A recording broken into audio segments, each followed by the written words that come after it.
Pemirsa, Presiden Rusia Vladimir Putin menegaskan komitmen kuat negaranya untuk mendukung program nuklir sipil Iran.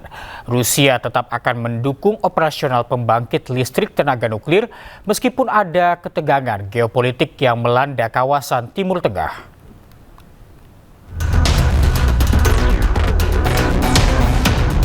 Rusia siap memberikan dukungan bagi pengembangan energi nuklir yang damai di Iran. Presiden Rusia Vladimir Putin menegaskan komitmen kuat negaranya untuk mendukung program nuklir sipil Iran. Putin mengungkapkan bahwa lebih dari 200 ahli nuklir Rusia akan terus bekerja di pembangkit listrik tenaga nuklir atau PLTN Bushehr yang terletak di selatan Iran yang dibangun oleh perusahaan negara Rusia Rosatom. Rusia dengan tegas tetap akan mendukung operasional pembangkit tersebut meski ada ketegangan geopolitik yang melanda kawasan Timur Tengah. Доверяют нам в полном объеме и не без основания доверяют, потому что мы, во-первых, никогда не нарушали никаких договоренностей, во-вторых, мы продолжаем мирные ядерные программы в Иране, построили уже Бушер, который работает, и продолжаем строить. Serangan udara Amerika Serikat dan Israel dalam beberapa bulan terakhir diklaim telah menghantam sejumlah fasilitas nuklir Iran. Namun Iran membantah. Iran mengatakan rantai pasokan nuklir negara tersebut masih utuh, meski Amerika berulang kali menargetkan kawasan yang diyakini memproduksi senjata nuklir.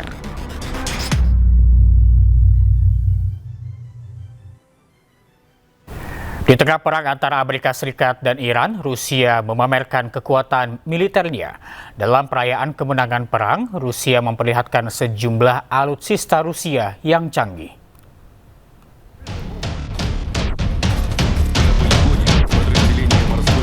Angkatan bersenjata Rusia memamerkan kekuatan militernya di media sosial.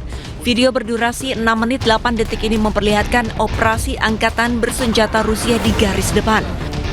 Video ini direkam saat Rusia menyelenggarakan parade hari kemenangan perang yang ikonik di Lapangan Merah di Moskow hari Sabtu waktu setempat. Kremlin menegaskan parade militer ikonik tahun ini di Lapangan Merah diperkecil karena ancaman teroris dari Ukraina.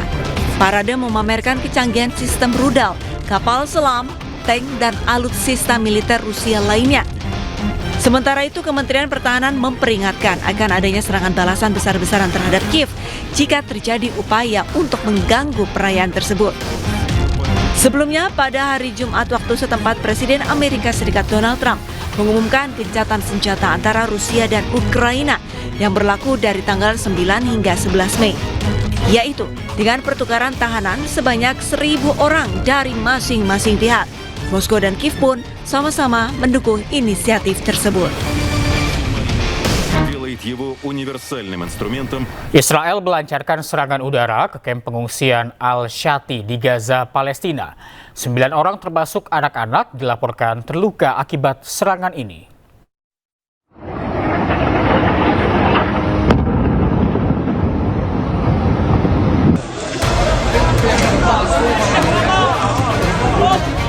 Serangan udara Israel kembali menghantam kawasan kamp pengungsian Al-Shati sebelah barat kota Gaza, Palestina, Jumat malam waktu setempat.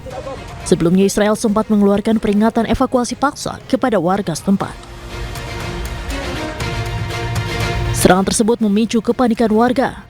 Warga berhamburan keluar rumah untuk mengevakuasi diri. Dilaporkan sedikitnya 9 warga Palestina terluka dalam serangan tersebut, termasuk anak-anak. Rudal Israel dilaporkan menghantam rumah milik keluarga Al-Adam di kawasan Blok 9 kamp pengungsi Al-Shati, Gaza. Ledakan memicu kebakaran dan menghancurkan bangunan tersebut. Puluhan rumah dan bangunan di sekitarnya juga mengalami kerusakan parah akibat dampak ledakan. Tim Pertahanan Sipil Gaza menyebut api sempat merambat ke sejumlah rumah lainnya.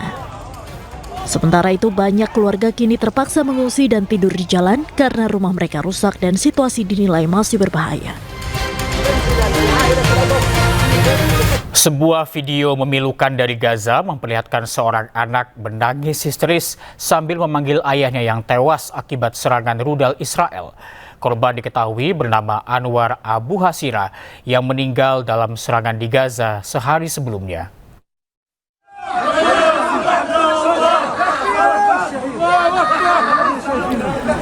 Rekaman menunjukkan seorang anak berdiri di dekat jendela rumahnya sambil menangis histeris memanggil ayahnya saat jenazah sang ayah tiba di rumah duka.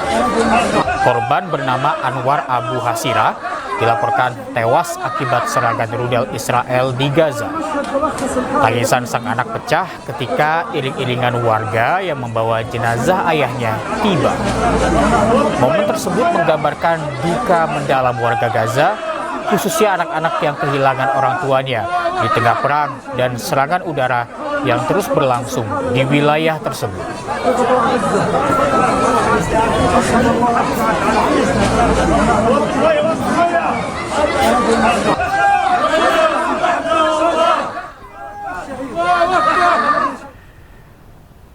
Serangan Israel ke Palestina juga berdampak pada layanan kesehatan dan kemanusiaan.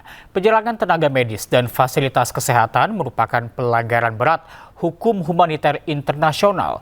Dan berikut data kerusakan serangan Israel terhadap Palestina, khususnya Gaza.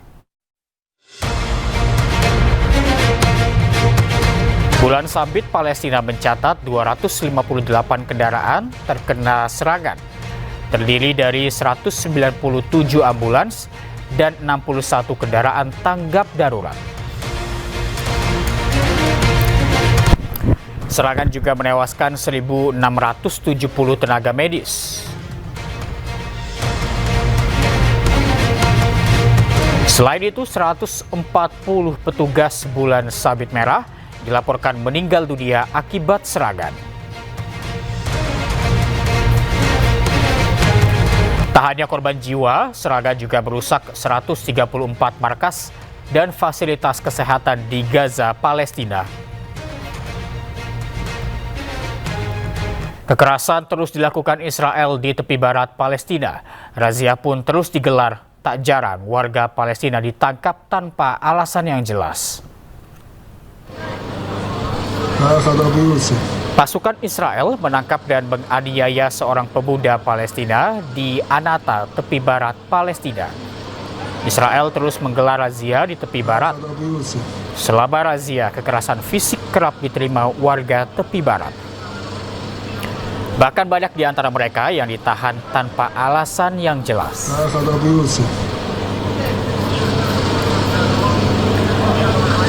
Sementara itu, korban tewas akibat serangan Amerika Serikat Israel di Iran terus meningkat. 45% korbannya adalah warga sipil dan 262 diantaranya adalah anak-anak.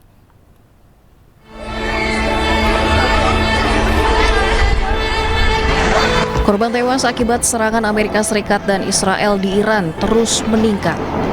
Ribuan orang dilaporkan tewas dan 45% diantaranya adalah warga sipil. Mirisnya lagi, sekitar 262 anak-anak menjadi korban, termasuk 7 bayi di bawah usia 1 tahun. Di antara korban tewas anak-anak terdapat 120 siswi sekolah dasar dari sekolah khusus perempuan di Minab yang tewas akibat serangan pasukan Amerika pada hari pertama perang.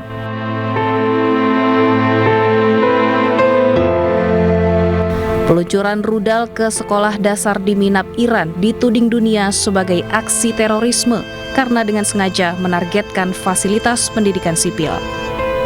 Tragedi ini akan terus meninggalkan luka karena perang yang terjadi menewaskan ratusan anak-anak yang tak berdosa.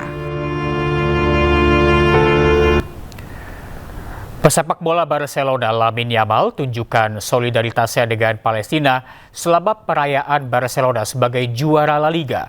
Yamal kibarkan bendera Palestina dari atas bus atap terbuka yang disambut pendukung Barca.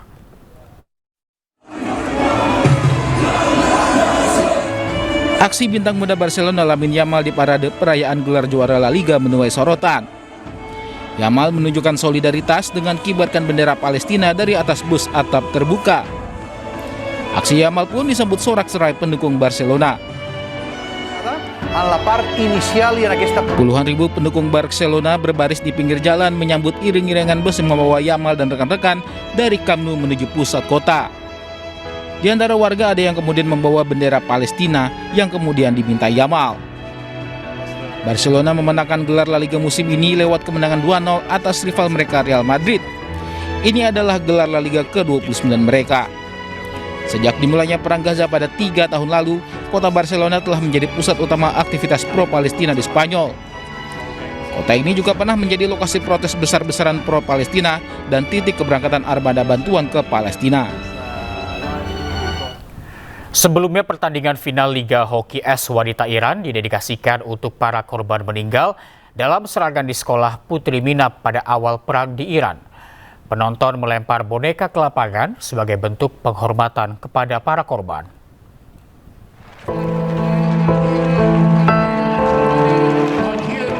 Pertandingan final Liga Hoki Es Putri Iran diliputi suasana haru. Sebelum bertanding, kedua tim memberikan penghormatan untuk para korban meninggal serangan di sekolah Putri Minab, di mana sebagian diantaranya adalah anak-anak. Di pinggir dinding lapangan terpajang foto sejumlah korban serangan. Penonton juga melempar boneka ke lapangan sebagai bentuk penghormatan. اختتامیه پنجمین دوره لیگ هاکی روی یخ ایران بود به یاد بچه‌های میناب. امیدوارم که همه بچه‌های جهان تو صلح باشن و در هیچ جنگی نباشن. امشب یک سری عروسک اهدا شد. امیدوارم که به دست این بچه‌ها برسیم. همونطور که دوست داریم بچه‌های خودمون اینجا میدرخشن، دوست داشتیم که دخترای میناب هم کاش کنارمون بودن. کاش این اتفاق هیچ وقت نمیافتاد و به یاد دخترای میناب دوست داریم این عروسک رو هدیه کنیم. Nantinya boneka-boneka tersebut akan disumbangkan ke para korban selamat serangan di sekolah Minab. Serangan di sekolah putri di Minab terjadi pada Februari lalu di awal perang Iran dengan Amerika Serikat. Korban meninggal mencapai 170 orang, di mana diantaranya termasuk anak-anak. Amerika Serikat dilaporkan menjadi dalang di balik serangan tersebut. Setelah aktivis global Sumut Flotilla Saif Abu Keshek dibebaskan Israel, aktivis asal Brazil Thiago Avila akhirnya dibebaskan. Keduanya tiba di negara asal dan kembali bertemu keluarga.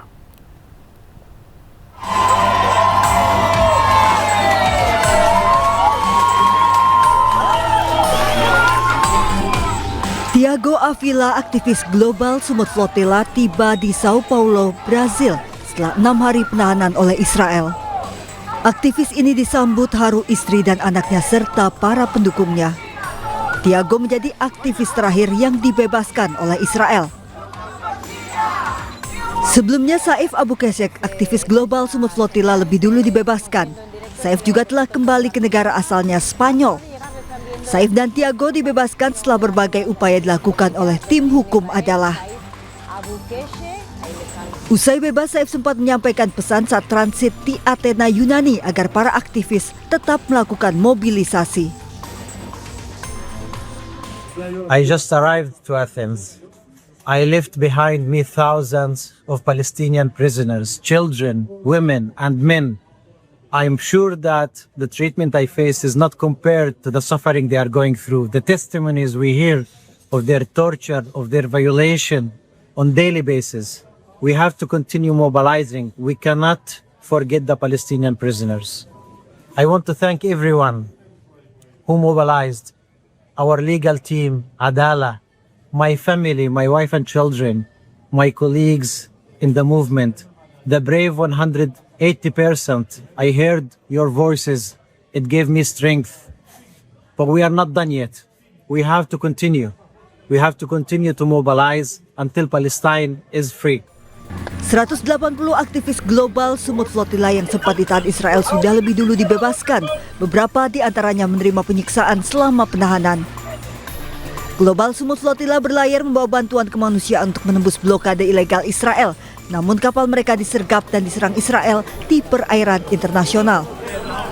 Kini puluhan kapal gelombang kedua yang membawa aktivis global Sumut Flotilla juga sudah berlayar membawa bantuan kemanusiaan untuk warga Gaza.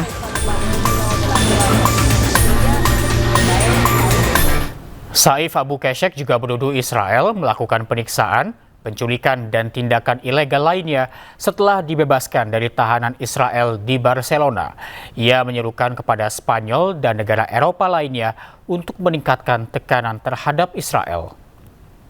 El gobierno tiene que implementar de una manera efectiva el embargo de armas, se tiene que jugar un papel bastante más relevante a nivel europeo para que el resto de los países dejen de ser cómplices con el genocidio, con ese gobierno israelí. Hemos visto que ya Israel le da igual. Yo creo que la siguiente flotilla, si volvemos a salir de Barcelona, nos van a encontrar aquí en Ibiza, porque ya si llegan a 700 millas náuticas, yo no sé dónde empieza el bloqueo realmente. ¿Dónde? Empieza a 150 millas, empieza a 200 millas, empieza en las playas de Barcelona. ¿Dónde empieza el bloqueo a Gaza? Porque su excusa es que nosotros cruzamos una zona militar, que es prohibido, que está definida por su parte, que no sé, realmente esta zona está dibujada solamente por Israel, porque no está reconocida por ningún Estado a nivel internacional de una manera oficial. Se reconoce por fuerzas, pero ahora se ha ampliado.